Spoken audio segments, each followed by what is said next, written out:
Hello all, ఇది బెంగళూరులో నాకు లాస్ట్ ఫ్యూ డేస్ అనమాట. ట్రాన్స్ఫర్ అయిపోతున్నాను వేరే ప్లేస్కి. నాకు ఇలా గ్లాస్ బిల్డింగ్స్, నైట్ లైఫ్ అంటే చాలా ఇష్టము. ఒక 2.5 years బ్యాక్ అయితే ఇంకా డ్రీమ్ ఉంటుండే నాకు, ఇలా చూడాలి నైట్ లైఫ్ బెంగళూరులో కానీ హైదరాబాద్లో కానీ అని.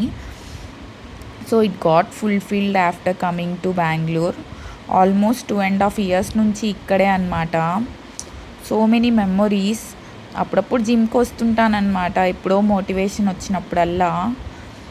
సో 1 month చేస్తాను, తర్వాత మళ్ళీ మోటివేషన్ పోతుంది. ఆ తర్వాత మళ్ళీ కొత్తగా స్టార్ట్ చేయాల్సి వస్తుంది. సో ఇది మా పీజీ అనమాట. సో ఆల్మోస్ట్ 2.5 years నుంచి సేమ్ పీజీలోనే ఉన్నాను. సో ఇప్పుడు మళ్ళీ కొత్త పీజీ, కొత్త రూమ్మేట్స్, కొత్త ప్లేస్ అనమాట. సో హోప్ఫుల్లీ అంతా బాగానే ఉంటుంది అనుకుంటున్నాను. సో రోజు ఆఫీస్లో బేల్పూరి తింటుంటానన్నమాట. చాలా ఇష్టం నాకు స్నాక్స్, బేల్పూరి. సో ఇది మెట్రో నుంచి అనమాట. సో బిల్డింగ్స్ బాగుంటాయి యాక్చువల్లీ, గ్లాస్ బిల్డింగ్స్. అంతే. Thank you for watching. Bye bye.